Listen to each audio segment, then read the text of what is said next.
Unrath, Aricunrath. I live on Valley Hill Road, less than a mile from this site, and I work less than 500 feet from this site.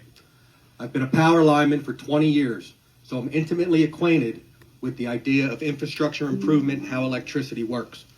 Where are all these extra megawatts to power these data centers going to come from? What gas turbines? We've been closing them for 10 years.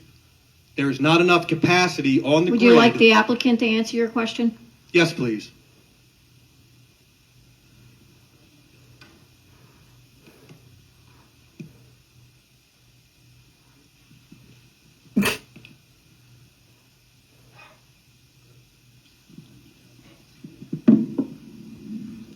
So this data center connects to the broader PJM grid that runs from Massachusetts down to Virginia, West Virginia, out to Ohio. Speak into the microphone. All of the grid resources within that grid feed everything within the grid. So it's not one specific site that feeds power to this data center. There are data centers, to everyone's point, where emissions are an issue because they're actually producing data centers on the site, producing power on the site, using natural gas turbines and reciprocating engines and things like that to run around the clock.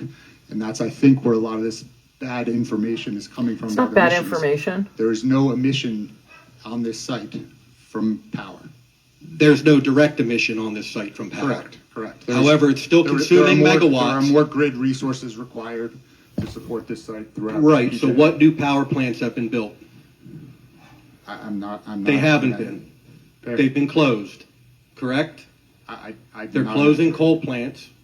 So the grid is already stressed. Just so everybody knows this, right? Limerick generates about 2,200 megawatts. This place is going to consume 300 megawatts. You throw in the one next to it up in Penhurst, it's another 300 megawatts.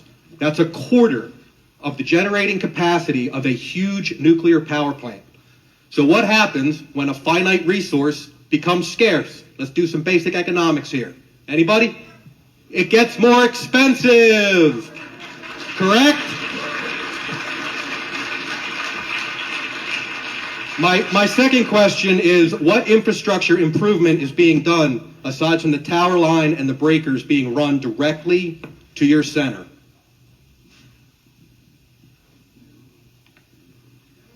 Again, that's a question for PICO. Our understanding is there's okay. You're paying them $30 million. You don't know for what?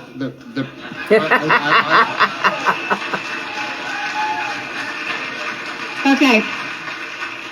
So we are taking power at 230 kilovolts from the Plainbrook substation. In order to do that, they need to extend 2 circuits from the Plainbrook substation, make improvements within the Plainbrook substation, and make improvements on both flanking substations up and down the 230 kV wires. One of them is called Tredifin, and the other one Tredifrin. There will be improvements. Tredifrin. Say it, mister. Oh my God, how many meetings does he come to and he can't say Tredifrin? So just so the general public understands, 230 kV is what feeds your substation. So they're taking the power before it is transformed to go to residential load. There's no residential customers on 230 kV. You're on 34 kV, 13.2, or 4 kV. So they're getting fed at the same level that they're feeding entire substations. It's completely unsustainable, and it's going to triple the cost of electricity. That's all I got.